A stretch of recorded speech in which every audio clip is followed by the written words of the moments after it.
Hi, I'm Christy. Today I want to talk about completing the to-do list before move-in day.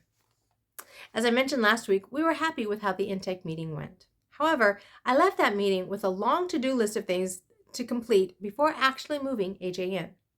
I had about 3 weeks to complete everything on the list. Here's how things went.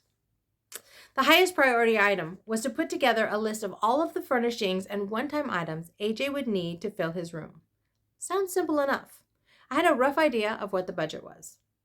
I spent the next couple of days going through Amazon, searching one item after another, trying to find all of the pieces that AJ would need to furnish his room. His room was an empty shell of a room. That is, it was furnished with a closet, but there was nothing in that room. Because it's a small room, roughly 11 by 10, and AJ wanted a full-size bed, I knew space would be tight, so I pared things down to the basics: bed frame and mattress, desk and chair, dresser, and one nightstand. I figured we could put the dresser in half the closet if it were super tight, so I made sure that what I picked would fit that parameter as well. Once I picked several options for each item, I showed them to AJ to see which specific one he wanted, explaining the main differences between the various items. He picked the ones he wanted, and I saved everything to a wish list I called AJ Move In. I know, not overly creative, but descriptive enough to be useful. I emailed his caseworker the completed list 2 days later. Part of the rush was that his caseworker couldn't submit the request for funding until she had the list. Then it would work its way through all of the government red tape to be approved. Then the items could finally be ordered. Since the organization that runs the group home has had issues with longer or delayed delivery times, we wanted to get things ordered as quickly as possible, so I pushed hard to get this list put together. Fortunately, the request for funds was approved in about 2 days, and things were ordered quickly. When I talked to our contact person about a week before move-in, she said that everything except the bed had arrived. Luckily, the bed arrived a day or two before AJ moved in, so it was all set up and ready for him to sleep on the day we moved in. I received a few forms by email to print out so all three of us could sign them. I then needed to scan them back in and email them back. Sounds simple enough, but it took me a while to get around to getting it done. I also received an application to complete so that AJ could qualify for food assistance and Medicaid. Since I couldn't tell which part was for which item, I completed the whole thing. But there were a number of items that I didn't know how to answer because I'm not sure how the organization calculates things in a group home. So, after asking my questions, I completed all I could and returned it to the organization that runs the group home. I noted the parts that still needed completion so the organization's financial people could complete those parts. While I wish I could have completed the whole application myself, I did my best, and I'll trust them to work it out. There were also a few documents that they need copies of for their files: birth certificate, shop record, social security card, and 3 months of bank statements from his account that SSI goes to.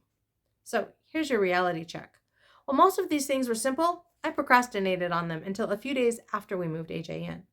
No, none of them were difficult, but they seemed overwhelming with everything else that I needed to do. In the middle of all of this, AJ had a dentist appointment scheduled for a teeth cleaning. I knew what was coming, so I mentioned it at our intake meeting. They asked if I could have the dentist complete some paperwork so they would know when he would need his next appointment. Gratefully, his dentist happily completed that for them. He also provided his business card, including his personal cell and email address, and said that he'd be happy to answer any questions his new dentist might have. We also had several meetings with his caseworker for work, trying to move forward with finding him a permanent job close to his new home. A couple of days before he moved in, we did our intake with a new job developer who will work with us to find a job. Fortunately, AJ doesn't have a ton of stuff. With him living close by, we knew that we could always take stuff over slowly. We also knew that he needed a fair amount of it to go in this first wave so that he feels at home and comfortable in his new room. Well, I procrastinated on packing anything of his until the day before we moved him in. Again, fortunately, it wasn't too much stuff, so we were able to get things together quickly. One area I planned ahead on was buying a new computer setup for his new room. He's wanted a new steering wheel for his games for a while now. We've put him off because his current one is completely fine. But I realized it wouldn't be all bad for him to have a basic setup at our house, so he could play his games when he comes to visit us. And since he has extra money from his SSI back payments, I asked him if he wanted to buy a computer and steering wheel for his new home. He quickly agreed. So I ordered the wheel and a new stand. I got him an all-in-one computer from Costco. We set them up a week or two before he moved in so that we could get everything working smoothly. So he now has a complete setup in his new room, complete with 2 major accessories and a joystick, as well as his old computer and steering wheel at our house. Mean mom that I am, I wanted his setup at our house to be significantly less so that he'd be more tempted to spend his time at his house where all of his accessories are. As I look back over all of this, I'm both impressed and relieved it's now completed. I'm also grateful for all of the people working with me and willing to answer my questions. They really helped make this transition go as smoothly as possible. I'm grateful for so many interested people who will help AJ continue to succeed in his adult life. Next week, I'll conclude about the actual move-in and how things are going since he's moved in. It was quite a weekend. So my question for you this week is this. Have you ever moved your loved one into a new location? How did it go? I'd love to hear about it. You can leave me a comment below, or you can leave me a comment over on the blog. That's at www.havenofhopeforme.com.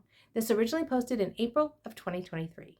If you prefer, you can always email me at Christy, CHRISTY, at havenofhopeforme.com.